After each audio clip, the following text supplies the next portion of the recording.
শুভ দুপুর দর্শক, আমন্ত্রণ ব্যবসা বাণিজ্য আর অর্থনীতির সবশেষ সংবাদ নিয়ে নিউজ 24 নিয়মিত আয়োজন আপন ফ্যামিলি মার্ট বিজনেস আওয়ারে। সাথে আছি আমি রিয়াজ সুমন। শনি থেকে বৃহস্পতিবার দুপুর 1টায় প্রচারিত হচ্ছে এই অনুষ্ঠান। আয়োজনে থাকছে দেশ বিদেশের ব্যবসা বাণিজ্যের সবশেষ খবর এবং খবরের বিশ্লেষণ। এছাড়াও থাকবে শেয়ার বাজার এবং মুদ্রা বাজারের আপডেট। ঋণের জন্য আইএমএফের চাপিয়ে দেয়া আর কোনো শর্তে নথি স্বীকার করবে না বাংলাদেশ, এমনটাই জানালেন অর্থ উপদেষ্টা ডক্টর সালেউদ্দিন আহমেদ। আর অর্থ সচিব জানিয়েছেন, রপ্তানি উন্নয়ন তহবিল বা ইডিএফ ফান্ডের জন্য $50 কোটি সহায়তা দেবে বিশ্বব্যাংকের সহযোগী সংস্থা মিগা। বিশ্বব্যাংক আইএমএফের বার্ষিক সম্মেলনের দ্বিতীয় দিনে এক ব্রিফিংয়ে এসব কথা বলেন তারা। করোনা পরবর্তী অর্থনৈতিক ধাক্কায় রিজার্ভের ধারাবাহিক পতন শুরু হলে 2022 সালে আন্তর্জাতিক মুদ্রা তহবিল আইএমএফ-এর দ্বারস্থ হয় তৎকালীন সরকার। সে সময় নানা শর্তে ঋণ চুক্তি হয় $470 কোটি। পরে 2024-এর গণ আন্দোলনের পর ক্ষমতায় এসে আরও $80 কোটি ঋণ চুক্তি করে অন্তর্বর্তী সরকার। এর জেরে বাড়তে থাকে সংস্কার প্রশ্নে আইএমএফ-এর নানা শর্ত। কিন্তু এখন পরিস্থিতি বদলেছে। ওয়াশিংটন ডিসিতে অর্থ উপদেষ্টা জানালেন, ঋণের বাকি অর্থ পেতে আইএমএফ-এর চাপিয়ে দেয়া কোনো শর্ত মানবে না বাংলাদেশ। যে আইএমএফ-এর যে বহু রকম শর্ত যদি আবার দেয় বা বহু রকম ইস্যু করে, আমরা ডেফিনেটলি এখন একটু আমরা সেকেন্ড লুক দেব, আমরা বাজেট সাপোর্ট নিতে হবে কিনা। আমরা আইএমএফ-এর বিভিন্ন শর্তে যেটা আমাদের জন্য খুব ফ্রেন্ডলি না, ডেফিনেটলি আমরা দিয়ে যাব না। আমরা চেষ্টা করছি অল্টারনেটিভ বাজেট সাপোর্ট দিতে, অন্যরা দেয়। বার্ষিক সম্মেলনের দ্বিতীয় দিনে বেশ কয়েকটি গুরুত্বপূর্ণ বৈঠকে অংশ নেন সরকারের প্রতিনিধিরা। ব্রিফিংয়ে অর্থ সচিব জানান, রপ্তানিকারকদের সহায়তা দিতে ইডিএফ-এর জন্য বিশেষ তহবিল গঠনে অর্থ সহায়তা দেবে বিশ্বব্যাংকের সহযোগী সংস্থা মিগা। এটা তো সরকারের রিজার্ভ থেকে যেত, এই জন্য রিজার্ভের উপরে যাতে চাপ না পড়ে, এখানে আমরা প্যারালালি মিগার সাথে কথা বলেছিলাম। মিগা আমাদেরকে $500 মিলিয়ন দিবে বা ফাইন্যান্স ডিভিশনকে দিয়ে বাজার সাপোর্ট হিসেবে ফাইন্যান্স ডিভিশন অন লেন্ডিং করবে বাংলাদেশ ব্যাংকে। ওইটার মাধ্যমে আমরা এক্সপোর্ট ডেভেলপমেন্ট ফান্ডের আলাদা একটা বাংলাদেশ রিজার্ভের উপরে চাপ না পড়ে যেন এইভাবে ডেভেলপ, এটা নিয়ে আলোচনা চলছে। আইএমএফ-এর বার্ষিক সভায় অর্থ উপদেষ্টা ছাড়াও বাংলাদেশ ব্যাংকের গভর্নর সহ সরকারের ঊর্ধ্বতন কর্মকর্তা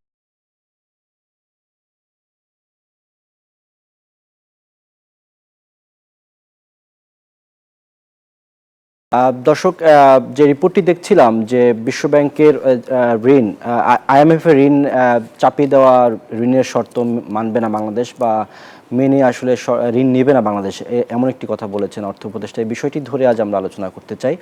আলোচনার জন্য আমাদের স্টুডিওতে একজন অতিথি উপস্থিত আছেন, জনাব মাজিদুল হক, অর্থনীতি বিশ্লেষক। জনাব মাজিদ, আপনাকে স্বাগত জানাচ্ছি আমাদের আজকের বিজনেস আওয়ারে। আপনি যে রিপোর্টটি দেখেছেন, আমরা যেখানে দেখানোর চেষ্টা করেছি, অর্থ উপদেষ্টা বলছিলেন যে বাংলাদেশ আইএমএফ থেকে শর্ত মেনে আর কোনো ঋণ নেবে না, এটিকে আসলে আপনি কিভাবে দেখছেন? জি দেখেন, যে আইএমএফ-এর ঋণ বাংলাদেশের জন্য কতটুকু প্রয়োজন, কেন প্রয়োজন, কেন আমরা ঋণ কর্মসূচির ভিতরে আমরা অন্তর্ভুক্ত হয়েছি, এগুলোর তো অনেকগুলো কারণ রয়েছে। আইএমএফ-এর ঋণটা আমরা কেন নিয়েছিলাম? যে সামষ্টিক অর্থনৈতিক চ্যালেঞ্জ মোকাবেলা করার জন্য আইএমএফ-এর ঋণ নিয়েছিলাম। যখন আমরা আইএমএফ-এর ঋণ কর্মসূচিতে অন্তর্ভুক্ত হতে চেয়েছিলাম, তখন তো রাজনৈতিক সরকার ছিল, তখন অর্থনীতিতে রেমিটেন্স প্রবৃদ্ধি ছিল না, রপ্তানি প্রবৃদ্ধি ছিল না, আপনার সামষ্টিক অর্থনৈতিক যে চ্যালেঞ্জগুলো মানে দিনে দিনে বাড়তে ছিল, আপনার রাশিয়া ইউক্রেন যুদ্ধকে কেন্দ্র করে, তখন তো আমরা আইএমএফ-এর দ্বারস্থ হয়েছি, তাই না? তাহলে আইএমএফ-এর ঋণ কর্মসূচিতে যখন আমরা অন্তর্ভুক্ত হতে চাই, ইনক্লুড হতে চাই, তখন কিন্তু আইএমএফ অনেকগুলো শর্ত দেয়। আইএমএফ শুধু বাংলাদেশের ঋণ দেয় না, এ পর্যন্ত হয়তো 155টা কান্ট্রির তারা ঋণ প্রদানকারী সংস্থা হিসেবে কাজ করছে। তাহলে বাংলাদেশের যে ঋণটা আমরা নিয়েছি, সেই ঋণটার নেওয়ার কারণে আমাদের কিছু শর্ত জুড়ে দিয়েছিল। সেই শর্তগুলো কয়টা শর্ত ছিল? অর্ধশতাধিক শর্ত ছিল। কিন্তু আইএমএফ-এর মূল ফোকাসগুলো কোথায় ছিল? যে আপনি কর টু জিডিপি রেশিও বাড়ান। হ্যাঁ, তাদের শর্তগুলো যদি আপনি স্পেসিফিক ছিল, হ্যাঁ, মানে সেগুলোটি যদি বলতেন যে শর্তগুলো কি ছিল। আপনি কর টু জিডিপি রেশিও বাড়ান, আপনি যে বিনিময় হারটাকে আপনি স্থিতিশীল রাখেন, আপনি আপনার যে রাষ্ট্র যে কাঠামোটা, সেই রাষ্ট্র কাঠামোগুলো আপনি শক্তিশালী করেন, আপনি গুড গভর্নেন্স আনেন, আপনি যে রাজস্ব যদি না বাড়ে, তাহলে এনবিআর কে আপনি আরো ঢেলে সাজান। তাহলে এই বিষয়গুলোকে আমি যদি বলি, সেটা হচ্ছে যে আপনার আর্থিক খাতকে আপনি স্থিতিশীল রাখেন। তারপরে হচ্ছে যে আপনার আইএমএফের শর্ত হিসেবে সব থেকে যে বিষয়গুলো আরো থাকে, সেটা হচ্ছে যে ফিসক্যাল ট্রান্সপারেন্সি আপনি আনেন, ঠিক আছে? তাহলে কেন্দ্রীয় ব্যাংকের সুশাসন আপনি আনেন, নিশ্চিত করেন। তাহলে এইভাবে তো আমার প্রায় অর্ধ শতাধিক একটা শর্ত ছিল। কিন্তু আমরা যে শর্তগুলোর সাথে সবসময় পরিচিত থাকি এবং যে শর্তগুলো আইএমএফ বারবার ইমফাসিস দেয়, সেই শর্তগুলো হচ্ছে যে আপনি রাজস্ব আহরণ বাড়ান, আপনি কর জিডিপি রেশিও বাড়ান, আপনি ফিসক্যাল ট্রান্সপারেন্সি করে আপনি স্বচ্ছতা আনেন, আপনি কেন্দ্রীয় ব্যাংকের সুশাসন আনেন, আপনি আর্থিক খাতের স্থিতিশীলতা আনেন। এই বিষয়গুলোকে নিয়ে আইএমএফের সাথে হয়তো আমাদের বারবার আইএমএফের প্রতিনিধির সাথে হয়তো বাংলাদেশের আইএমএফ আসলে যেটা করে সেটা হচ্ছে যে এনবিআর এর প্রতিনিধির সাথে বসে, অর্থ মন্ত্রণালয়ের সাথে বসে, বাংলাদেশ ব্যাংকের সাথে বসে, জ্বালানি খাতের বিশেষজ্ঞদের সাথে বসে। তা আইএমএফ বসার পরে আমাদের যে ইমিডিয়েট যে কিস্তিটা দেওয়া হলো, সেই কিস্তিটা তো এর আগেও তো আইএমএফের সাথে আমাদের দর কষাকষি হয়েছে শর্ত নিয়ে, আমরা এই শর্ত পূরণ করতে পারিনি, আমরা ওই শর্ত পূরণ করতে পারিনি। শেষ পর্যন্ত কিন্তু মানে ইমিডিয়েট কিস্তিটা আমরা পেয়ে গেছি। এখন যে প্রশ্নটা উঠছে, এখন অর্থ উপদেষ্টা বলছে যে আইএমএফ যদি কঠিন শর্ত প্রয়োগ করে তাহলে আমরা ঋণ নিব না। এখন বাস্তবতা কি বলে, আমার অর্থনীতির রিয়েলিটি কি বলে? আমার তো অন্তর্বর্তী সরকার বেশি দিন নাই, আমার সামনে আসবে রাজনৈতিক সরকার, তাই না? তাহলে এই অন্তর্বর্তী সরকারের সময় আমি বিদেশি বিনিয়োগ আমি পাই নাই, আমার দেশে দেশি বিনিয়োগ বলেন বিদেশি বিনিয়োগ বলেন এটা নাই, কর্মসংস্থান আমার বিঘ্নিত হচ্ছে। তাহলে আমার উৎপাদন খাত আমার বিঘ্নিত হচ্ছে, আমার ব্যবসা প্রতিষ্ঠানগুলো অনেক ব্যবসা প্রতিষ্ঠান বন্ধ হয়ে গেছে। তাহলে আমার আমার রাজস্বই তো আরো কমে যাওয়ার সম্ভাবনা রয়েছে। আমার কাছে মনে হচ্ছে এই ফিসক্যালের যে লক্ষ্যমাত্রা নেওয়া হয়েছে সেই লক্ষ্যমাত্রা কিন্তু অর্জিত হবে না, কারণ আপনার কনসিডারিং কারেন্ট সিচুয়েশন। এখন অর্থ উপদেষ্টা বলছে যে ঠিক আছে আমরা ঋণ নিব না, কিন্তু আমার আরেকটা কথা রয়েছে, সেটা হচ্ছে যে কিছুদিন আগে অর্থ উপদেষ্টা পিকেএসএফ এর একটা সেমিনারে উনি বললেন যে আমাদের তো প্রতি বছর, কারণ বাংলাদেশ তো একটা দুর্যোগ প্রবণ একটা অর্থনীতি দেশ, এই দুর্যোগকে মোকাবেলা করার জন্য অর্থ উপদেষ্টা বলছে তো প্রতি বছর $30 বিলিয়ন প্রয়োজন হয়। তাহলে আইএমএফ এর কাছ থেকে আমরা $2 বিলিয়ন পাই না, তাই না? তাহলে দেখেন যে বাংলাদেশ তো একটা আমি বলবো যে ঋণ নির্ভরশীল অর্থনীতি হয়ে গেছে, কারণ সিচুয়েশন আপনাকে ঋণ নির্ভর অর্থনীতি করেছে। তার কারণ কি? কারণ আপনার কর টু জিডিপি রেশিও বাড়তেছে না, আপনার বাজেট ফাইন্যান্সিং করার জন্য, বাজেট ঘাটতি মোকাবেলা করার জন্য আপনার দেশীয় উৎস এবং বিদেশি উৎস থেকে ঋণ নিতে হচ্ছে।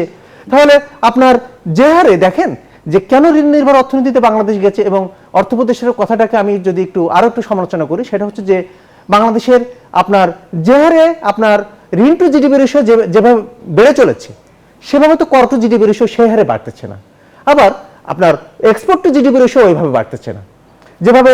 তাহলে আপনার তো বাংলাদেশের যেটা দেখা গেছে, এবং এই বিষয়গুলোকে কেন্দ্র করে কিন্তু আইএমএফ কোয়ালিটেটিভ পারফরমেন্স ক্রাইটেরিয়ার ভিতরে সে বলে দিয়েছে, এটা হচ্ছে আইএমএফ এর শেষ শর্ত আমি বলবো, সেই শর্ততে বলে দিয়েছে। একটা বিষয়ে যদি আপনি যুক্ত করতেন যে মানে আমরা তাহলে এতদিন যে শর্ত মেনে ঋণ নিয়েছি, নির্বাচিত সরকার বা আগের সরকার বা এই সরকারও নিয়েছে, তাহলে সেগুলো কি ভুল সিদ্ধান্ত ছিল? জি দেখেন, না আমাদের তো আমার অর্থনীতির জন্য তো ঋণ নেওয়ার প্রয়োজন রয়েছে, কারণ আমি ঋণ নিব, কারণ আমার তো রাজস্ব আয় বাড়তেছে না, আমার বাজেট ঘাটতি বাড়তেছে, আমার বাজেট ফাইন্যান্সিং এর জন্য। আবার আরেকটা বিষয় হলো যে বাংলাদেশের আনএক্সপেক্টেড অনেকগুলো চ্যালেঞ্জ কিন্তু বাংলাদেশ মোকাবেলা করতে হয়, যেরকম আপনার দুর্যোগ, আপনার ন্যাচারাল ডিজাস্টারকে মোকাবেলা করতে হয় বাংলাদেশকে। আবার বাংলাদেশে যেটা হয়েছে ইতিমধ্যে কি হয়েছে, ইতিমধ্যে ব্যাংকিং খাত সংস্কার করার জন্য আপনার 35,000-40,000 কোটি টাকা আপনাকে সরকারকে দিতে হচ্ছে। তাহলে একদিকে আমার কর টু জিডিপি রেশিও যেভাবে বাড়ছে না আইএমএফ এর শর্ত অনুযায়ী, অন্যদিকে তো আমার চ্যালেঞ্জগুলো বাড়ছে। এই যে আমার এই বাজেটে 2025-26 অর্থ বছরের বাজেটে তো ব্যাংকিং খাতের জন্য, আর্থিক খাতের জন্য 13,000 কোটি টাকা রাখা হয়েছে, বাট এখন আনএক্সপেক্টেড সিচুয়েশন মোকাবেলা করার জন্য এই যে ব্যাংক মার্জারের সিদ্ধান্তটা, এটাকে কেন্দ্র করেই তো আমার আবার 40,000 কোটি টাকা পর্যন্ত সরকার দিতে হচ্ছে। যে সে কারণে কি আমাদের এই চাপিয়ে দেওয়ার শর্ত মানতে হয়েছিল এতদিন? না দেখেন, শর্ত আইএমএফ এর শর্ত এটা পাকিস্তানেও ছিল, এটা শ্রীলঙ্কাতেও ছিল, এটা বাংলাদেশেও আছে, এবং আইএমএফ এর শর্ত 155টা দেশ, যে সমস্ত দেশগুলো ঋণ নিয়েছে সেই দেশগুলো কিন্তু তারা মানার চেষ্টা করছে। এবং আপনি শুনে অবাক হবেন, কেনিয়ার মতন দেশ কিন্তু আইএমএফ এর অনেকগুলো শর্ত মেনেছে। সেগুলো যৌক্তিক না অযৌক্তিক? মানে এগুলো আমি মনে করব যে যৌক্তিক, আবার কিছু কিছু ক্ষেত্রে আমি মনে করব যে অযৌক্তিক। তার কারণ হচ্ছে যৌক্তিক আমি অযৌক্তিক কেন? কারণ আমার বাংলাদেশের কনটেক্সটে যদি আপনি সাবসিডিটা যদি আপনি উঠিয়ে দেন, সাবসিডি যদি কমিয়ে দেন, তাহলে আপনার এটা তো আপনার স্বল্প আয়ের একটা দেশ। আপনার এদেশের অধিকাংশ মানুষ আপনার হচ্ছে যে নন ফর্মাল সেক্টরে কাজ করে, তাই না? তাহলে এবং কৃষকদের যে আপনি IMF এর প্রথম শর্তটা কি ছিল, যে আপনি গ্যাসের দাম বাড়ান, জ্বালানির দাম বাড়ান, বিদ্যুতের দাম বাড়ান। তাই এই শর্তগুলোকে মেনেই তো আমার কি হয়েছে, পরে আমার অর্থনীতিতে একটা ইনফ্লেশন ইনক্রিজ করেছে, তাই না? অনেক মানে তার মানে আমাদের মূল্যস্ফীতি বেড়ে গেছে। এবং আমি যদি আপনাকে বলি IMF এর শর্তের একটা শর্ত মানতে গিয়ে আমাদের নানান নানান দিকে কিন্তু আমরা জটিলতা মোকাবেলা হয়েছে। এবং IMF এর শর্তগুলো মানতে যে সমস্যাগুলো হয়, সাধারণ মানুষ কিন্তু এটা সমস্যার ভিতরে পড়ে যায়। শ্রীলঙ্কাতেও কিন্তু একই ভাবে সাধারণ মানুষ কিন্তু সমস্যার ভিতরে পড়ে গেছে। আপনি জানেন কিনা যে ইতিমধ্যে IMF তাদের কাছ থেকে ঋণ নেওয়ার সীমা নির্ধারণ করে দিয়েছে। জি, হ্যাঁ, এই বিষয়ে আমাদের কাছে একটা তথ্য আছে, একটু দেখে নিতে চাই স্ক্রিনে। তারা বলেছে যে এখন থেকে আসলে $8 বিলিয়ন। হ্যাঁ, তা আমরা দেখতে পাচ্ছি যে IMF এর ঋণ সীমা নির্ধারণ করেছে, যেটি 2025-26 অর্থ বছরের জন্য। তারা বলছে যে $8.44 বিলিয়ন নিতে পারবে সর্বোচ্চ, এর বাইরে নেওয়ার সুযোগ নেই। এবং সেখানেও আবার আরেকটি শর্ত আছে যে প্রথম 3 মাসে পাবে 1.91 বিলিয়ন এবং প্রথমার্ধে পাবে 3.34 বিলিয়ন। অর্থাৎ তারা বলছে যে এটি আগে ছিল না, এই যে শর্ত জুড়ে দেওয়ার যে বিষয়টি, এটি আপনি কিভাবে আচ্ছা, কেন শর্ত জুড়ে দেয় জানেন? কারণ IMF সে প্রতি 3 মাস পর পর বৈদেশিক ঋণের মানে অবস্থাটা সে পর্যবেক্ষণ করে থাকে। IMF দেখে যে একটা অর্থনীতিতে এক্সপোর্ট টু জিডিপি রেশিও বাড়ছে কিনা, একটা অর্থনীতিতে কর টু জিডিপি রেশিও বাড়ছে কিনা, আপনার ঋণ রিপেমেন্ট করার ক্যাপাসিটি আপনি রাখছেন কিনা, আপনার অর্থনৈতিক যে অন্যান্য চ্যালেঞ্জগুলো রয়েছে সেই চ্যালেঞ্জগুলো তারা সামাল দিতে পারছে কিনা, এই বিষয়গুলোকে দেখে কিন্তু IMF সে তার ক্রেডিট সীমা কিন্তু সে নির্ধারণ করে দেয়। তাহলে আমাদের কি হচ্ছে, আমরা কিন্তু আপনার এক্সপোর্ট টু জিডিপি রেশিও বলেন, আপনি কর টু জিডিপি রেশিও বলেন, আপনার যে আর্থিক খাতে যে স্থিতিশীলতা বলেন, আপনার গুড গভর্নেন্স বলেন, এই বিষয়গুলোকে কিন্তু আমরা এই বিষয়গুলোকে আমরা সমাধান করতে পেরেছি কিনা, আমার কাছে মনে হয় না যে আদৌ পেরেছি। এক। দ্বিতীয় নম্বর কথা হলো যে দেখেন যে বাংলাদেশের যে আর্থিক খাতের IMF তো সমস্ত কিছুই দেখে। তার কারণ হচ্ছে যে IMF যখন আপনার ইন্টারন্যাশনাল ব্যালেন্স যেটা বলে, আন্তর্জাতিক লেনদেনের ক্ষেত্রে যখন আমি সমস্যায় পড়ি, তখন তো শেষ আশ্রয়স্থল থেকে IMF আমার পলিসিগত যে সংস্কারগুলো রয়েছে তার অভিভাবক, তার অ্যাডভাইজার তো IMF থাকে, তাই না? তাহলে IMF কিন্তু সব সাইডেই তারা আমাদেরকে পর্যবেক্ষণ করে থাকে। তাহলে যেটা বললো যে $8 বিলিয়ন বেশি আপনার নেওয়া যাবে না, এটা তো IMF কিন্তু এটা কিন্তু পর্যবেক্ষণ করেই বলেছে। এবং আমি IMF এর সাথে আমি একমত। তার কারণ আমি সবসময় এই কথাটা বলে এসেছি যে বাংলাদেশের ঋণ টু জিডিপি রেশিও যে হারে বেড়ে চলেছে সেই হারে তো আমার কর টু জিডিপি রেশিও বাড়তেছে না। তাহলে আমি কোথায় যাব? তাহলে আমার তো ঋণ রিপেমেন্ট যে ক্যাপাসিটি, সেই ঋণ রিপেমেন্ট ক্যাপাসিটি তো আমাকে থাকতে হবে, আমাকে তৈরি করে রাখতে হবে। আরেকটা বিষয় আমি যদি বলি যে বাংলাদেশের যে প্রকল্পগুলো হাতে নেওয়া হয়েছিল, রাজনৈতিক সরকার যে প্রকল্পগুলো হাতে নিয়েছিল, এবং সেই প্রকল্পগুলো কিছু কিছু অনেক বড় প্রকল্প আমি বলবো যে সেতস্তি যে প্রকল্পগুলো, সেগুলো কিন্তু আপনার রিটার্ন আসতেছে না। আমি যে ঋণটা পরিশোধ করব, যে ঋণ নিয়ে আমি প্রকল্পগুলো করেছি, সেই ঋণ পরিশোধ করার মতন ক্যাপাসিটি আমার ওই প্রকল্পগুলো থেকে আসতেছে না। এক। দ্বিতীয় নম্বর কথা হলো যদি আপনি রূপপুর বলেন, আপনি কর্ণফুলী টানেল বলেন, আপনি পায়রা গভীর সমুদ্র বন্দর বলেন, অনেকগুলো প্রকল্প এরকম হাতে নেওয়া হয়েছে যে আমরা এই প্রকল্পগুলো থেকে রিটার্ন পাবো, কিন্তু আসলে এক্সপেক্টেড রিটার্ন আমরা পাই নাই। যেমন আমি আপনাকে বলি যে শ্রীলঙ্কাতে আপনার চীনের কাছ থেকে যে ঋণটা তারা নিয়েছিল, হাম্বানটোটা বন্দরটাকে রিফর্ম করার জন্য চীনের কাছ থেকে ঋণ নেওয়া হয়েছিল, আর একটা বিমানবন্দরকে রিফর্ম করার জন্য। আচ্ছা, আমাদের কি থার্ড টার্মিনাল দরকার ছিল এই মুহূর্তে? আমার কাছে মনে হয় না থার্ড টার্মিনাল বাংলাদেশের এই মুহূর্তে দরকার ছিল। তা যাও, হাম্বানটোটা বন্দর থেকে কিন্তু শ্রীলঙ্কা এক্সপেক্টেড রিটার্নটা পায় নাই। না পাওয়ার ধরুন কিন্তু মানে এটা শেষ পর্যন্ত তারা খেলাপি হয়ে গেছে। হ্যাঁ, এটা আপনি নিশ্চয়ই জানেন। তো সুতরাং এই ধরনের প্রকল্প যেগুলো আমরা হাতে নিয়েছি, যেগুলো চলমান ছিল, সেগুলো থেকে আমাদের এক্সপেক্টেড রিটার্ন আসতেছে না। এটা একটা রিস্ক রয়েছে, এটা কিন্তু IMF কিন্তু পর্যবেক্ষণ করছে অলরেডি। জি, আরেকটা বিষয় হচ্ছে যে আমাদের দেশের ইতিহাসে বৈদেশিক ঋণেরও রেকর্ড আমরা স্পর্শ করছি, যেটি আমরা দেখতে পাচ্ছি। যে বিষয়টি নিয়ে আপনি কি বলুন? তার আগে আমাদের কাছে তথ্য আছে, সেটি একটু দেখে নিতে চাই। এখানে আমরা দেখতে পাচ্ছি যে জুন মাসে যে এটি তথ্য, সেখানে দেখা যাচ্ছে যে বৈদেশিক ঋণের যদি আমরা চিত্র দেখি, বিদেশি ঋণ 5 বিলিয়ন ডলার আমরা আমাদের শুধু এই মাসে নেওয়া হয়েছে। এর মধ্যে যে ঋণদাতা প্রতিষ্ঠানগুলোর মধ্যে আছে IMF, ADB, বিশ্বব্যাংক এবং অন্যান্য আন্তর্জাতিক সংস্থা। বৈদেশিক ঋণের পরিমাণ বেড়েছে, দেখতে পাচ্ছি যে 112.15 বিলিয়ন বা 11,215 কোটি টাকা। যেটাই আপনি বলছিলেন যে এই যে প্রকল্পে টাকা ব্যয় করে সেখান থেকে রিটার্ন আসছে না, সেই বিষয়টি ধরে যদি আপনাকে প্রশ্ন করি যে আসলে এটির আসলে পেছনের কারণটি কি, এবং এই যে আমাদের প্রচুর পরিমাণে যে বৈদেশিক ঋণ আমরা হচ্ছে, এটি পরিশোধ করার তো আমাদের প্রয়োজনীয়তা রয়েছে, এই বিষয়টি নিয়ে আপনি জি দেখেন যে আমরা আসলে বাংলাদেশে যখন রাজনৈতিক সরকার ছিল, বিগত রাজনৈতিক সরকার ছিল, তখন কিন্তু সে অবকাঠামোমূলক উন্নয়ন বেশি করার চেষ্টা করেছিল। তো ওই সময় যেটা দেখা গেছে যে আপনার বিভিন্ন প্রকল্প হাতে নেওয়া হয়েছে। আমরা অনেক বড় বড় প্রকল্প কিন্তু পদ্মা ব্রিজের মতন থেকে শুরু করে আমরা অনেক বড় বড় প্রকল্প হাতে নিয়েছি, কিন্তু সবগুলো প্রকল্প না। মেট্রো রেল প্রকল্প, মেট্রো রেলও তার ভিতরে একটা, তাই না? তাহলে আমি যদি আপনাকে বলি যে আমাদের প্রকল্পগুলো যে বিদেশি সহায়তা নিয়ে যে আমরা প্রকল্পগুলো গ্রহণ করি, আমি যদি একদম মূল কথাটা বলি আপনাকে, যে সত্যটা সেটা হলো যে দেখেন, যখন আমরা তাদের সাথে চুক্তি করি, তখন যখন ঋণ নিই, তখন এই ঋণটা থাকে আমাদের বায়ার্স ক্রেডিট ফর্মে। ঠিক আছে, চীনের সাথে যদি আমি ঋণটা নিই, তাহলে চীনের সাথে আমার বায়ার্স ক্রেডিট ফর্মে ঋণটা থাকে।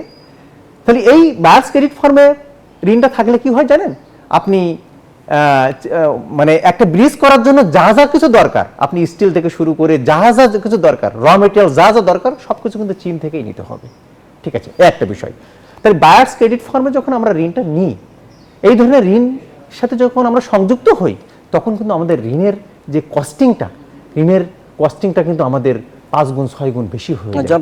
আপনি যদি একটু এই সাথে যুক্ত করতেন যে IMF এর যে শর্তগুলো আছে, সেই শর্তগুলো পূরণ করা তো আমাদের কোনো কোনো ক্ষেত্রে তো ইতিবাচক, বিশেষ করে যে রাজস্ব আদায়, সেই জায়গাটাতে আমাদের কিভাবে নজর দেওয়া উচিত, বা কোন জায়গাগুলোতে আসলে আমাদের কাজ করা উচিত? বাংলাদেশকে এখন ঋণের বেড়াজাল থেকে বের হওয়ার জন্য এবং উন্নয়ন সহযোগীদের বেড়াজাল থেকে বা উন্নয়ন সহযোগী নির্ভর থেকে বের হওয়ার জন্য বাংলাদেশকে যেটা এখন করতে হবে যে রাজস্ব আয়কে বাড়াতে হবে। রাজস্ব আয় বাংলাদেশের দেখেন যে বাংলাদেশের রাজস্ব আয় কেন ইনডাইরেক্ট ট্যাক্স, পরোক্ষ করার উপরে হবে? পৃথিবীর কোনো উন্নত দেশ বলেন, বেশিরভাগ উন্নয়নশীল দেশ, সেটা হচ্ছে যে আপনার ডাইরেক্ট ট্যাক্সের মাধ্যম দিয়ে কিন্তু রাজস্ব আয় বাড়ানো হয়। বাংলাদেশে আপনার 1,10,00,000 হচ্ছে টিন, তার ভিতরে আপনার রিটার্ন জমা দিচ্ছে 40 লাখ 45 লাখ, এর ভিতরে গভর্নমেন্ট এমপ্লয় রয়েছে 15 লাখ। তাহলে আপনার রিটার্ন জমা পড়ছে কই? তাহলে কোথায় আমার ডাইরেক্ট ট্যাক্সটা কোথায়? এই ক্যালকুলেশন থেকে আপনি বলেন। তাহলে বাংলাদেশের ট্যাক্স নেটটা বাড়াতে হবে। আমি ইনডাইরেক্ট ট্যাক্স বাড়াচ্ছি, আর আমি আমদানি শুল্ক বাড়াচ্ছি, আমি ভ্যাট বাড়াচ্ছি, আমি আমদানির উপরে বিভিন্ন ধরনের শুল্ক আনএক্সপেক্টেড বাড়িয়ে দিচ্ছি। এবং মার্কিন যুক্তরাষ্ট্রের যে বাণিজ্য প্রতিনিধি, এটা কিন্তু তারা দীর্ঘদিন ধরে পর্যবেক্ষণ করেছে, যে তারা বলেছে যে বাংলাদেশের যে শুল্ক নীতিটা, বাংলাদেশের যে রাজস্ব সংগ্রহের যে তারা যে গতিবিধি, তারা কিন্তু এটা অনেকদিন ধরে এটা পর্যবেক্ষণ করছে মার্কিন বাণিজ্য প্রতিনিধিরা। এবং আমাদের যে পাল্টা শুল্ক নীতি আরোপ করলো প্রথমে, এটা কিন্তু তারই একটা পার্ট, যে বাংলাদেশের যে শুল্ক নীতিটা, সেই শুল্ক নীতিটা হচ্ছে যে বিশ্বের ভিতরে তাদের কাছে অনেক সমালোচিত হয়ে গেছে। যেমন ট্যারিফ রেট এত বেশি যে এটা অন্য দেশে আসলে নাই। এবং যেটা বলি যে হঠাৎ করে মার্কিন যুক্তরাষ্ট্রের বাণিজ্য প্রতিনিধি কিন্তু তারা বারবার বলেছে যে বাংলাদেশে হঠাৎ করে অ্যাডভান্স ট্যাক্স আরোপ করে। আপনি একটা গাড়ি কিনতেছেন, এটা 50 লাখ টাকা লাগতেছে আমদানি শুল্ক দিয়ে, তাই না? তাহলে কেন? এবং ভ্যাট, মাঝে সরকার ভ্যাট বাড়ালো, সেটা গরিবের উপরে, যেটা আপনার ইনফ্লেশনের মাধ্যম দিয়ে আপনার যে মানুষগুলো জীবনযাপন করতে পারতেছে না, তাদের উপরেই আপনি আবার ভ্যাট বাড়িয়ে দিয়ে আবার, তাহলে আমার যে মানুষগুলো ওয়েলথি ক্লাস রয়েছে, যারা ট্যাক্স ডজার রয়েছে, যারা ট্যাক্স দিচ্ছে না, মানে কর জালের বাইরে রয়েছে, তাদেরকে আমরা এখনো পর্যন্ত ট্যাক্স নেটের বাইরে আনতে পারিনি কেন? একটা রাষ্ট্র চাইলে কি এটা সম্ভব না? আমি তো মনে করি একটা রাষ্ট্র চাইলে এটা সম্ভব। আরেকটা বিষয় হচ্ছে বাংলাদেশে যেটা হয়েছিল দীর্ঘদিন ধরে, এবং এটা রাজনৈতিক সরকারের সময় বেশি হয়, সেটা হচ্ছে যে কর অব্যাহতির একটা সংস্কৃতি বাংলাদেশে ছিল। আপনার ট্যাক্স আপনার ট্যাক্স ফ্যাসিলিটি, কর অব্যাহতি যে সংস্কৃতি বাংলাদেশে ছিল, সেই সংস্কৃতি থেকে কিন্তু বাংলাদেশ কিন্তু অন্তর্বর্তী সরকার এটাকে নজর দিচ্ছে। প্রথমে অন্তর্বর্তী সরকারকে আমি ধন্যবাদ জানাবো যে কর অব্যাহতিটাকে তারা ন্যারো করে ফেলাইছে। এই জিনিসটা বাংলাদেশের এই টেন্ডেন্সিটা, এই প্র্যাকটিসটা বাংলাদেশকে মানে আমার কাছে মনে হচ্ছে জানতে হবে, কারণ সবাইকে সচেতন হতে হবে। আমাদের কাছে আরেকটি তথ্য আছে যে মানে আমরা যদি বিগত কয়েক বছরের বৈদেশিক ঋণের চিত্র দেখি, সেই চিত্রটা আমাদের একটু দেখতে চাই। এটি আসলে যদি আমরা দেখি যে 2009 সাল থেকে 9-10 অর্থ বছর থেকে যদি দেখি, তখন আমাদের বৈদেশিক ঋণের চিত্র ছিল $20.3 বিলিয়ন। এটি 2023-24 অর্থ বছরে হয়েছে 68.8 বিলিয়ন এবং 25 জুন পর্যন্ত এটি আমরা দেখতে পাচ্ছি $80.19 বিলিয়ন।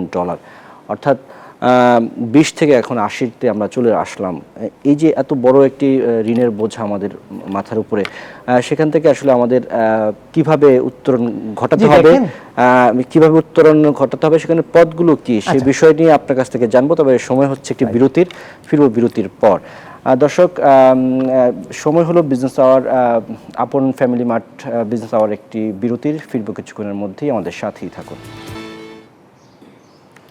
বিরতির পর আবার আমন্ত্রণ আপন ফ্যামিলি মার্ট বিজনেস আওয়ারে। আপনাদের সাথে আমাদের আজকের আলোচনায় আছেন মাজেদুল হক, অর্থনীতি বিশ্লেষক। তার সাথে আমরা আলোচনায় ছিলাম। যারা মাজেদ, যে বিষয়টি নিয়ে আপনার সাথে কথা বলছিলাম যে এই যে ঋণ, আমরা বিপুল অঙ্কের ঋণ যেটি আমাদের এখন ঘাড়ে এসে চেপে বসে আছে, এটি আসলে পরিশোধ করার কৌশলগুলো কি হওয়া উচিত বলে আপনি মনে করেন? জি দেখেন, যে আমাদের কাছে যেটা মনে হচ্ছে যে বাংলাদেশ ধীরে ধীরে ঋণ নির্ভর অর্থনীতির দিকে ধাবিত হচ্ছে এবং অলরেডি হয়েও গেছে।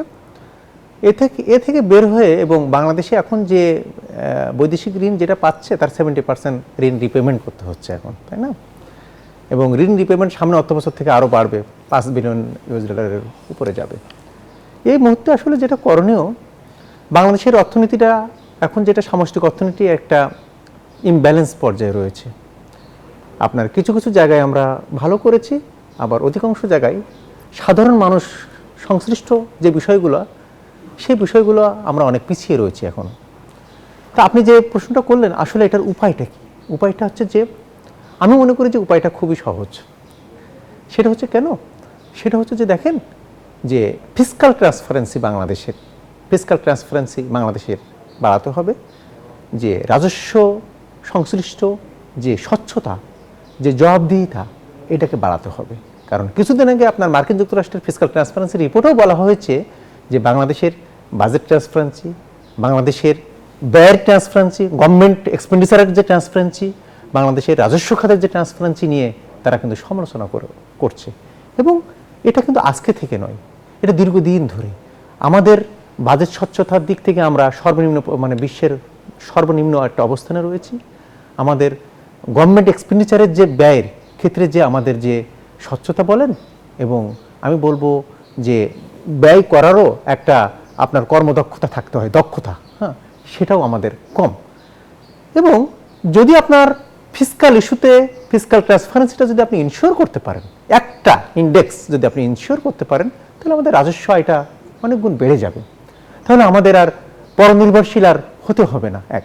দ্বিতীয় নম্বর কথা হলো যে দেখেন, যে আমাদের সমস্যাটা কোথায় হয়েছে, যে একটা আপনার জীবনমান নির্বাহ করার জন্য, এটা আইএমএফ কিন্তু বলছে, আইএমএফ কিন্তু এটা সতর্কতা দিয়েছে বাংলাদেশকে, যে government expenditure to GDP ratio, একটা জিডিপির কত শতাংশ এক্সপেন্ডিচার করলে একটা মানুষের জীবনমান উন্নয়ন হবে, এটা নিয়ে আইএমএফ, এটাও একটা শর্ত আইএমএফের। Bangladesh government expenditure to GDP ratio 13%, ভুটানে এটা 28%, ভারতেও 28%, নেপালে এটা 23%, পাকিস্তানে এটা 20%, জার্মানিতে এটা 48%, আমেরিকাতে এটা 35%। তাহলে Bangladesh government expenditure to GDP ratio যদি না বাড়ানো যায়, একটা মানুষের জীবনমানকে যদি আপনি না বাড়াতে পারেন, তাহলে এটার সাথে আপনার কর্মক্ষমতা জড়িত, এটার সাথে আপনার ট্যাক্স জড়িত, এটার সাথে আপনার রাজস্ব আয় জড়িত। তাহলে আইএমএফ এটা নিয়েও কিন্তু প্রশ্ন করছে। দ্বিতীয় নম্বর কথা হলো যে বাংলাদেশের ঋণ নির্ভর অর্থনীতি থেকে বের হওয়া আরেকটা কৌশল আমি বলবো, সেটা হচ্ছে যে ঋণ পুনর্গঠন পরিকল্পনা করতে হবে। এটা আমি অনেক আগে থেকেই বলে আসছি। অন্তর্বর্তী সরকার যখন আসছে তখন আমি বলে আসছি যে ঋণ পুনর্গঠন কর্মসূচি গ্রহণ করতে হবে বাংলাদেশকে। কেন?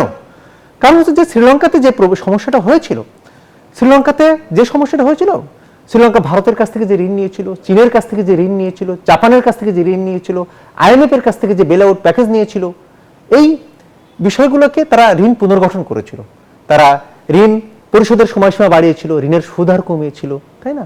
তাহলে আমার বাংলাদেশকে এখন যেটা প্রথম কাজ হবে, যেটা যে ঋণ পুনর্গঠন করা।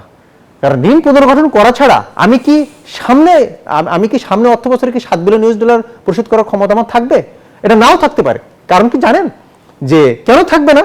কারণ হচ্ছে যে আপনার LDC গ্রাজুয়েশনকে কেন্দ্র করে আপনার সুদের হার তো বাড়বে। আমি যদি ঋণ নিই তাহলে তো সুদের হার বাড়বে পরবর্তীতে, তাই না? বাংলাদেশের যে এক্সপোর্ট ডাইভার্সিফিকেশন তো হয় নাই, আপনার রপ্তানি বাজার বৈচিত্র্যকরণ করা হয় নাই, রপ্তানি পণ্য বৈচিত্র্যকরণ করা হয় নাই এখনো পর্যন্ত। এক দ্বিতীয় নম্বর কথা হচ্ছে যে একক পণ্য নির্ভর অর্থনীতি কখনো টেকসই না। তাহলে আপনি ডলার কিভাবে ইনকাম করবেন, রিজার্ভ সঞ্চিতি কিভাবে বাড়াবেন? এক। দ্বিতীয় নম্বর কথা হলো যে বাংলাদেশের যে বৈদেশিক শ্রমবাজার রয়েছে, সেই বৈদেশিক শ্রমবাজার 10টা শ্রমবাজার 10 বছরে বন্ধ হয়ে গেছে। বন্ধ শ্রমবাজারগুলোকে আমি বৈদেশিক শ্রমবাজার এক্সপানশন করতে পারিনি, করতে ব্যর্থ হচ্ছি। জনাব মাজেদ, আমাদের কাছে আজকের খবরের কাগজের কিছু গুরুত্বপূর্ণ শিরোনাম আছে, সেগুলো একটু দেখে নিতে চাই। আমরা দেখতে পাচ্ছি যে আজকের আলোচিত কয়েকটি সংবাদ রয়েছে। প্রথম আলো একটি রিপোর্ট করেছে, বাড়তি মাশুল আরোপ করায় 7 জাহাজের অনুমতি বাতিল। এরপরে আরেকটি শিরোনাম দেখতে চাই, সেখানে দ্য বিজনেস স্ট্যান্ডার্ড তারা বলছে স্থবির ভারতীয় অর্থনৈতিক অঞ্চল প্রকল্প বাতিল করলো সরকার। এরপরে আরেকটি প্রতিবেদন করেছে যেটি আমরা আজকে আলোচনা করছি, যে কঠিন শর্তে ঋণ নেবে না বাংলাদেশ। এটি banglanews24.com তারা শিরোনাম করেছে বিষয়টি। পরেরটি দেখতে চাই, সেখানে দেখতে পাচ্ছি যে দৈনিক কালের কণ্ঠ শিরোনাম করেছে শিপিং ব্যয় বাড়ার প্রভাব পড়বে ভোক্তাদের উপরে, যেটি ইতিমধ্যে আপনি বলেছিলেন যে বন্দরের যে চার্জ বাড়ছে সেটি নিয়ে। এরপরে দেখতে পাচ্ছি বিজনেস স্ট্যান্ডার্ড আরেকটি রিপোর্ট করেছে, এবার গ্রাহকের টাকা নিয়ে উদাও online travel agency Fly Far International. এটি নিয়েও অনেকদিন ধরে আলোচনা চলছে, এর আগেও একটি কোম্পানি এরকম হয়েছে, সেটি আজকে হচ্ছে। এরপর আমরা দেখতে পাচ্ছি যে আরেকটি শিরোনাম, এটি বিজনেস স্ট্যান্ডার্ডের বিদেশি কর্মী নিয়োগে ভিসা ও ওয়ার্ক পারমিট প্রক্রিয়া সহজ করছে বিডা। এই বিষয়টি নিয়ে আমাদের কাছেও একটি রিপোর্ট আছে, সেটি একটু দেখে নিতে চাই। দর্শক, এই বিষয়ে আমাদের কাছে একটি রিপোর্ট আছে, সেটি একটু দেখে নিতে চাই। দেশে বিভিন্ন খাতে কাজ করছে কয়েক লাখ বিদেশি নাগরিক। কেউ উন্নয়ন প্রকল্পে, কেউ শিল্প কারখানায়, আবার কেউ নিয়োগ পেয়েছেন পরামর্শক হিসেবে। কিন্তু এদের প্রকৃত সংখ্যা, কর্মক্ষেত্র কিংবা উপযোগিতা সম্পর্কে সুনির্দিষ্ট তথ্য নেই সরকারের কাছে। ফলে বিদেশি কর্মীদের নিয়ন্ত্রণ ও নজরদারি নিয়ে প্রশ্ন উঠেছে বারবার। এমন বাস্তবতায় এবার বিদেশি বিনিয়োগকারী এবং কর্মীদের কাজ এবং নিরাপত্তা ছাড়পত্র অনলাইনে করতে যাচ্ছে বিডা। সমন্বয়হীন এই কার্যক্রমকে শৃঙ্খলায় আনতে করা হচ্ছে ভিসা নীতিমালাও, জানালেন বিডার চেয়ারম্যান। আমাদের যে টোটাল ডকুমেন্টারি রিকোয়ারমেন্ট এটা 34টা থেকে কমিয়ে 11টায় নিয়ে আসা হয়েছে কনসলিডেট করে, কারণ বিভিন্ন ডিরেকশন থেকে বিভিন্ন কাগজপত্র চাওয়া ছিল, এটাকে আমরা একটা ছোট জায়গায় নিয়ে আসতে পেরেছি, সেটাও একটা দারুণ ব্যাপার হয়েছে। আশিক চৌধুরী জানান, প্রয়োজন ছাড়া কোনো বিদেশি কর্মীকে কাজের অনুমোদন দেয়া হচ্ছে না। সেই সাথে কাজ শেষে বিদেশি নাগরিকরা যেন নিজ দেশে ফেরত যান, সেই বিষয়টিও নজরে রাখা হবে। তো আমরা চেষ্টা করব যে সবাই একসাথে যাতে কাজ করি, প্রবলেমগুলো রিজলভ করতে পারি, but at the same time make sure করি যে আমাদের ন্যাশনাল ইন্টারেস্টটা খুবই ভালোভাবে সার্ভ করা হয়। অনেক বিদেশি ভ্রমণ ভিসায় বাংলাদেশে এসে তা কর্ম ভিসায় পরিবর্তন করে নেয়, এমন প্রবণতা বন্ধের তাগিদ দিয়েছেন স্বরাষ্ট্র মন্ত্রণালয়ের অতিরিক্ত সচিব। বিজনেস বিষয়ে এসে পরবর্তীতে তারা কর্ম বিষয়ে এটা রূপান্তরিত করে, এটা কিভাবে একটু ট্যাকেল দেওয়া যায় এই বিষয়টাও একটু আলোচনার বা নজর দেওয়ার দাবি রাখে। কাজের অনুমোদনপ্রাপ্ত বিদেশিরা যেন ভালো পরিবেশে থাকেন, সেই বিষয়টি বিবেচনার কথা বলা হয় এই কর্মশালায়। আমরাও নিজেরাও আমাদের success Mariam Aziz Mourin, news 24, Dhaka. Positive momentum তৈরি হয়। যারা পাঁচ আমরা দেখছিলাম রিপোর্টটি, এখানে এই রিপোর্টটির আগে আমরা যে পত্রিকার শিরোনামগুলো দেখলাম, সেখানে একটি বিষয় আপনি খেয়াল করেছেন যে বাড়তি মাশুল আরোপ করায় যে বিষয়টি, সেটি আপনি জানেন যে চট্টগ্রাম বন্দরে গত বুধবার থেকে বাড়তি মাশুল কার্যকর হয়েছে। এটি আসলে আমাদের সামগ্রিক অর্থনীতি বা আমদানি রপ্তানির উপরে কিভাবে প্রভাব? জি দেখেন যে আপনার এই যে বাড়তি মাসুল, আমি এটা নিয়ে আমার এটিএন নিউজ সেদিন আমার সাক্ষাৎকার নিয়েছিল, পরে 1 মাস এটা স্থগিত ছিল, হয়তো আবার এটা চালু হয়েছে। যাক, এনিওয়ে, এখন হচ্ছে যে বন্দরের মাসুলকে কেন্দ্র করে একটা মানে বহুল সমালোচনার একটা ঝড় বয়ে যাচ্ছে।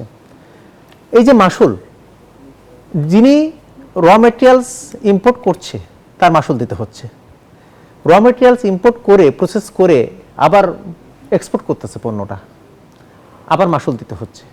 তাহলে মাসুল কয়বার দিতে হলো? 2 বার দিতে হচ্ছে। এটা একটা, এই বিষয়টাকে যারা এক্সপোর্টার তাদের বিষয়টাকে একটু কনসিডার করা দরকার, আমার কাছে যেটা মনে হয়েছে। দ্বিতীয় নম্বর কথা হলো যে বন্দরের মাসুল বলেন, বন্দরের চার্জ বলেন, সেটা বাড়ানো হয়েছে। আচ্ছা, অর্থনৈতিক বাস্তবতাটা এখন কি বলছে? যে আমি মনিটারি পলিসি টাইটেনিং করছি, সংকোচনমূলক মুদ্রানীতি করেছি, যাতে করে আমার মূল্যস্ফীতি না বাড়ে। এতে করে আমার ব্যাংক ঋণের সুদের অনেক বাড়তি রয়েছে, পলিসি রেট বাড়ানো, এখন ব্যবসায়ীরা ঋণ নিতে পারছে না। মানে মানে আমি ঐতিহাসিকভাবে আমার হচ্ছে যে আপনার মানে প্রাইভেট সেক্টরের ক্রেডিট গ্রোথ কম, এটা বাস্তবতা। দ্বিতীয় নম্বর কথা হলো, দেখেন যে আমি ফিসক্যাল ইস্যুতে আমি কি করেছি, অন্তর্বর্তী সরকার আসার পরে সে মানি সার্কুলেশনটাকে না বাড়ানোর কারণে প্রকল্পগুলো খুব অ্যাসেসমেন্ট করেই কিন্তু জাজমেন্ট করেই কিন্তু প্রকল্পগুলো হাতে নিয়েছে এবং সেই ধরনের প্রকল্পগুলো চলমান রয়েছে। তাহলে আমার ফিসক্যাল ইস্যু এবং তাহলে আমি আপনার ইনফ্লেশনটাকে কন্ট্রোল করার জন্য আমি ফিসক্যাল ইস্যু এবং মনিটারি পলিসি ইস্যুটাকে আমি সমন্বয় করে আমি সামনের দিকে এগিয়ে যাচ্ছি। তাহলে হঠাৎ করে আবার বন্দরের চার্জ বাড়ানো হয়েছে। তাহলে এতে করে এই মানে এডিশনাল চার্জ কে দিবে? ভোক্তাই দিবে এটা।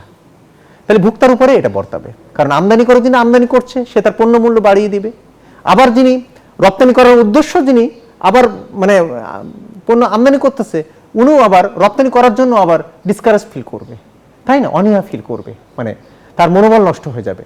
তাহলে এতে করে দেখা যায় যে অর্থনীতিটা একটা টালমাটাল একটা অবস্থার ভিতর দিয়ে একটা যাওয়ার একটা মানে সম্ভাবনা রয়েছে। কিন্তু আমি কিন্তু সব সেক্টরকে মিক্স করেই আমি আপনাকে এটা বিশ্লেষণটা করলাম। আরেকটা বিষয় হলো যে বন্দরের সক্ষমতা দরকার আছে, এটা নিয়ে আমি দ্বিমত পোষণ করব না। বন্দরের সক্ষমতা বিদেশি অপারেটরদের কাছে দিচ্ছে। বন্দরের সক্ষমতা দেখেন যে আপনার আমাদের বন্দরের সক্ষমতা, আমাদের ড্রেজিংয়ের যে বিষয় বলেন, আমাদের যে মাদার ভেসেলগুলো আসতে পারে না, এটা তো আসলে এত বছর পরে এটা হওয়ার কথা ছিল না। এটা বিগত যে রাজনৈতিক সরকার ছিল, একটা বন্দর একটা অর্থনীতির জন্য একটা মানে আমি বলবো যে একটা হার্ট, একটা বন্দর একটা অর্থনীতির লাইফ লাইন আমি বলবো। তাহলে একটা অর্থনীতির 80% আয় আসে একটা বন্দর থেকে।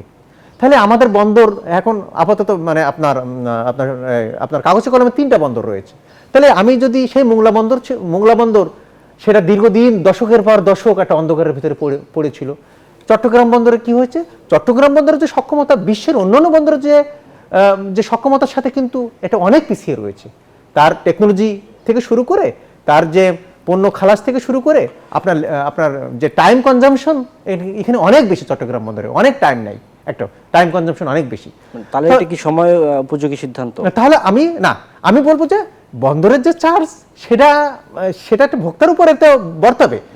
দ্বিতীয় নম্বর কথা, বন্দরের বিদেশি অপারেটরের হাতে দেয়া। বিদেশি না, এটা তো আপনাকে আপনি ভিয়েতনাম যে টেকনোলজি ইউজ করছে পোশাক শিল্পে, সেই টেকনোলজি যদি আপনি পোশাক শিল্পে যদি ইউজ না করেন, এখন অ্যাপ্লাই না করেন, আপনি 4th ইন্ডাস্ট্রিয়াল রেভলিউশন আসতেছে, তাহলে প্রতিযোগিতামূলক বাজারে টিকে থাকতে হলে তো আপনার ওয়ার্ল্ডের সাথে আপনাকে তাল মিলিয়ে চলতে হবে। এখন কলম্বো বন্দরে আপনার একটা খালাস হয়ে যাচ্ছে 72 ঘন্টার ভিতরে, খালাস হয়ে সে পণ্য আমদানিকারকের গোডাউনে চলে যাচ্ছে, কিন্তু আপনার এখানে 15 দিন সময় লাগতেছে। তাহলে তো আপনি তার সাথে প্রতিযোগিতায় পারবেন না, কারণ আপনার কলম্বো বন্দর থেকে যে র মেটেরিয়ালস খালাস করে সে এক্সপোর্টেবল গুডস করবে, আপনিও তো করবেন, তাহলে আপনার এক্সপোর্টটা দেরি হয়ে যাবে, ডিলে হয়ে যাবে, তাই না? সুতরাং আপনি প্রতিযোগিতা বিশ্বে তো টিকে থাকতে পারবেন না। তা আমার কাছে মনে হয়েছে যে বন্দরের সক্ষমতা বাড়ানোর জন্য অপারেটর যেটা দেওয়া হয়েছে সেটা যদি তাদের গুণগত মান যদি তারা বৃদ্ধি করতে পারে, এটা বাংলাদেশের অর্থনীতির জন্য এটা ভালো হবে। কারণ আমরা সবসময় আপনার ডিকেড ওল্ড যে ট্রেডিশন রয়েছে সেটার ভিতরে থাকলে আমি সামনের দিকে আমার অর্থনীতি এগিয়ে যেতে পারবে না। আচ্ছা, আরেকটি বিষয় হচ্ছে যে আমরা আরেকটি রিপোর্ট দেখলাম যে বিজনেস স্ট্যান্ডার্ড রিপোর্ট করেছে যে স্থবির ভারতীয় অর্থনৈতিক অঞ্চল প্রকল্প বাতিল করলো সরকার। এই বিষয়টি নিয়ে যদি বলেন। জি, দেখেন আমাদের প্রকল্প, আমাদের 100টা অর্থনৈতিক অঞ্চল আমরা হাতে নিয়েছিল রাজনৈতিক সরকার। কিন্তু পরে দেখা গেছে যে বিনিয়োগ তো আমার দরকার, আমার তো বিনিয়োগ ওইভাবে আসতেছে না। তাহলে আমি অর্থনৈতিক অঞ্চলগুলো আমি নিয়ে আমি ল্যান্ডগুলো তো আমার এই যে ল্যান্ডগুলো গভর্নমেন্ট নিয়েছে, গভর্নমেন্টের আওতায় নেওয়া হয়েছে যে ল্যান্ডগুলো, সেই ল্যান্ডগুলো তো আপনার কোনো কিছুই হচ্ছে না, আনপ্রোডাক্টিভ খাতে রয়ে গেছে ল্যান্ডগুলো। তাহলে যে বিষয়টা আমি আপনাকে বলবো যে যেহেতু আমার বিদেশি বিনিয়োগের পরিমাণ খুবই কম, দেশি বিনিয়োগের পরিমাণ খুবই কম, বিদেশি বিনিয়োগ আসছে মানে স্থবির এক পর্যায়ে বলা যায় এই সরকারের সময়, এই পর্যায়ে আমার মানে অপ্রয়োজনীয় ল্যান্ড আপনার মানে আনইউটিলাইজ করার কোনো সুযোগ আমি দেখি না। তার কারণ হচ্ছে যে উদ্যোগ নিয়ে আমরা এটা করেছিলাম, যে ভীষণ নিয়ে আমরা আসলে আমার অর্থনৈতিক অঞ্চল দরকার আছে। আমার কেন দরকার নেই, কারণ হচ্ছে যে আমার সামনে আপনার কর্মসংস্থান বৃদ্ধি বলেন, আপনার প্রতিযোগিতা বিশ্বে টিকে থাকার জন্য বলেন, আমার এফডিআই দরকার আছে। কিন্তু এফডিআই তো আপনার কাঙ্ক্ষিত হারে আসতেছে না। তাহলে এটা হয়তো সামনের দিকে আসলে হয়তো আবার এটা সিদ্ধান্ত গ্রহণ করা হবে। তা আমি বলবো অর্থনৈতিক অঞ্চল দরকার আছে, সে যে দেশেরই হোক না কেন, সেটা ভারতের হোক, সেটা চীনের হোক, সেটা জাপানের হোক, আমি ইন্ডিভিজুয়াল বলবো না, যে দেশেরই হোক না কেন আমার অর্থনৈতিক অঞ্চল কিন্তু দরকার রয়েছে। আমরা থাকবো আলোচনায়, সময় হলো একটি বিরতির। আমরা দর্শক সময় হলো আপন ফ্যামিলি মার্ট বিজনেস আওয়ার একটি বিরতির, ফিরবো কিছুক্ষণের মধ্যেই, আমাদের সাথেই থাকবো। আবার আমন্ত্রণ জানাচ্ছি আপন ফ্যামিলি মার্ট বিজনেস আওয়ারে। এবার জানিয়ে দিব শেয়ার বাজারের আপডেট।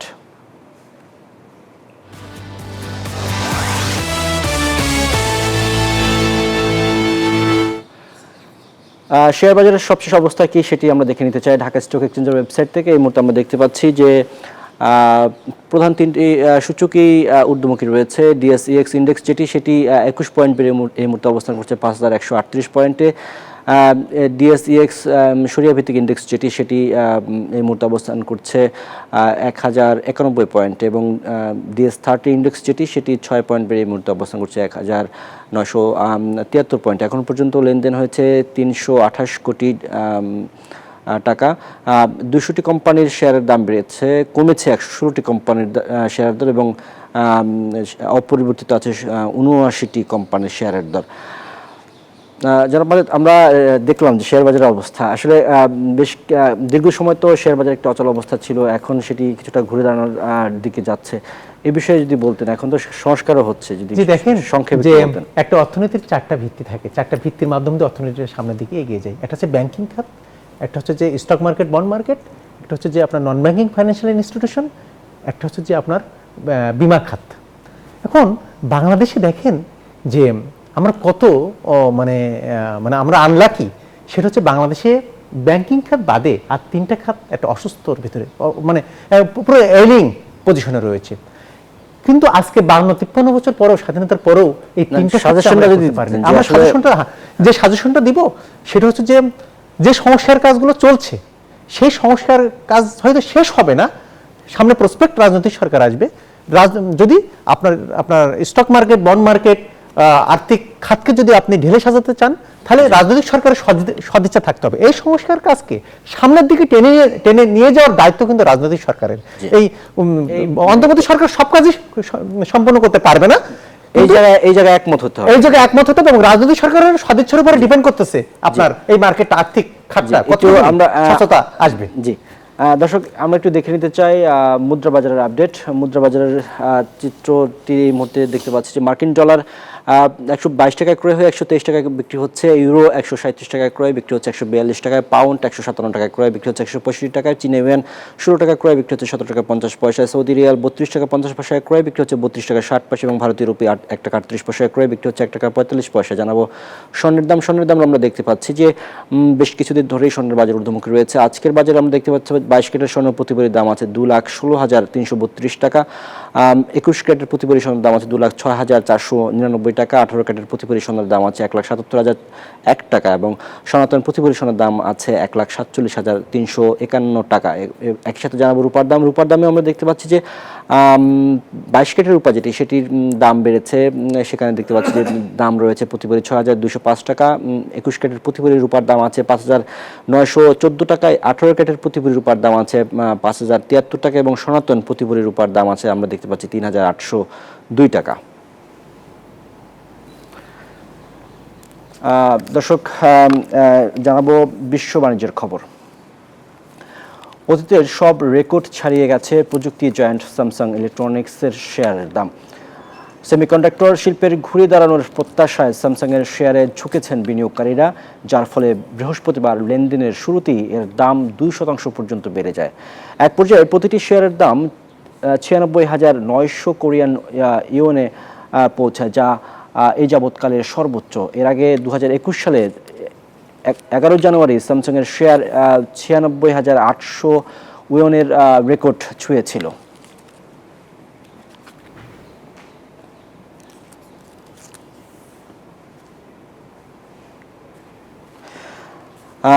জনাব মজিদ আমাদের সাথে যুক্ত ছিলেন এতক্ষণ, এই জন্য আপনাকে ধন্যবাদ। আমাদের আজকের আলোচনা এখানে শেষ করতে হচ্ছে। দর্শক, আমাদের সাথে যুক্ত ছিলেন অর্থনীতিবিদ মাজেদুল হক। আমরা এরই সাথে শেষ করতে হচ্ছে আপন ফ্যামিলি মার্ট বিজনেস আওয়ার আজকের আয়োজন। আমাদের সাথে থাকার জন্য ধন্যবাদ সবাইকে।